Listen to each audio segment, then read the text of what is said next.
भाई यूट्यूब से पढ़ना बंद कर दो, यूट्यूब के एडुकेटर्स दो कौड़ी के। कभी ब्लैक बोर्ड लेकर कुछ एक्सप्लेनर बनाते हैं, खाली व्यूज बटोरते हैं, उटपटांग ग्रैब्स लिखते हैं। मैम ये कमेंट करने से पहले टाइमलाइन तो देख लेते। अभी सीबीएसई के 11 लाख से ज्यादा बच्चों ने अपनी आंसर बुक्स री इवैल्यूएशन के लिए मंगवाई हैं। उसी बच्चे ने फिर नीट का एग्जाम दिया 3 मई को, वो कैंसिल होकर अब 21 जून को होगा। उसी बच्चे ने अब सीयूईटी का एग्जाम दिया, नोएडा सेंटर पर पहुंचे, हजारों बच्चों का एग्जाम कैंसिल हो गया। 16-17 साल के बच्चे ठोकरे खा रहे हैं और इन सब में प्रॉब्लम आपको किससे नजर आ रही है? यूट्यूब एडुकेटर्स से। पहले भी होती होंगी ये चीजें जो निकल आ रही हैं, लेकिन अब सामने क्यों आ पा रही हैं? इन्हीं YouTube एडुकेटर्स की वजह से। तो जो आवाज उठा रहा है वो दो कौड़ी का। I don't know where this is coming from, और maybe I do, but ऐसे देश में रहती हूँ कि मुंह नहीं खोल सकती। और फिर वो जाकर जहां पर जो आता है वो बोलते हैं और उसके दम पर फिर वो पैसे वसूलते हैं। लूट रहे हैं मैम। पूरा साल का कोर्स, डीपीपीस, टेस्ट सीरीज, पढ़ाना, एवरीथिंग 4000 रुपए का होता है। 4000 रुपए में बच्चा डॉक्टर बन रहा है, जो आधे स्कूल की महीने की फीस होती है। तो प्लीज एक बार देख लीजिए लूट एग्जैक्टली हो कहाँ रही है। और इसी वजह से स्कूल्स, कॉलेजेस, यूनिवर्सिटीज में पढ़ाई नहीं होती है। मैम मैं दो कौड़ी की एडुकेटर हूँ, मुझे आपका ये लॉजिक समझ नहीं आ रहा, प्लीज समझा दो। कौन सा स्कूल अभी भी इन बच्चों के साथ खड़ा हुआ है? कौन लाइव आ रहा है? वो तो फरवरी में अपना सिलेबस करा के खत्म हो गए।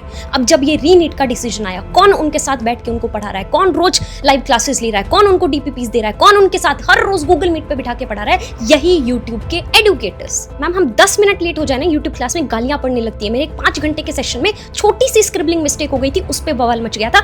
इतना ध्यान लगा के हमको वहां पे पढ़ाना पड़ता है। एग्जाम से पहले 17 घंटे तक लाइव पढ़ाया हुआ है। मैंने एमबीबीएस की हुई है, कोई आईआईटीएन है, कोई अपनी सिविल सर्विसेज की जॉब छोड़ के बैठा हुआ है।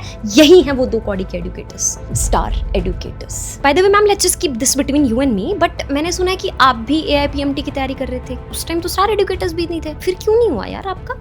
यूट्यूब वाले स्टार टीचर्स जिनको कुछ जानना ना कौड़ी। एनीवेज मैं बस ये कह रही हूँ, हम बिल्कुल मानते हैं हर किसी प्रोफेशन में कुछ लोग ऐसे होते हैं, जैसे आपके प्रोफेशन में आप, पर हम पूरी मीडिया को गाली थोड़ी देंगे। तो आपको भी जिनसे प्रॉब्लम थी उनका नाम लेती ना, या फिर आपको प्रोपेगेंडा रन करना था क्योंकि पेरेंट्स देखते हैं आपका चैनल, और यूट्यूब एडुकेटर्स की क्रेडिबिलिटी खत्म कर दो ताकि उनकी आवाज की कोई वैल्यू ही ना बचे। नहीं कर पाओगी मैम, हम जेनजी हैं, आउट ऑफ कंट्रोल है, हमारे खुद के हाथ के बाहर है यार। By the way ma'am, control में तो आप भी नहीं हो। आपकी पूरी जो ट्रैक रिकॉर्ड मैंने अभी पढ़ा है ना, उस हिसाब से माफी मांगने लगोगे तो फिर टू मच हो जाएगा आपके लिए भी। So with due respect I would just request one thing, please shut up from next time. और बाकी बच्चे कमेंट सेक्शन में बता ही देंगे हम उनके लिए क्या हैं और वो हमारे लिए क्या।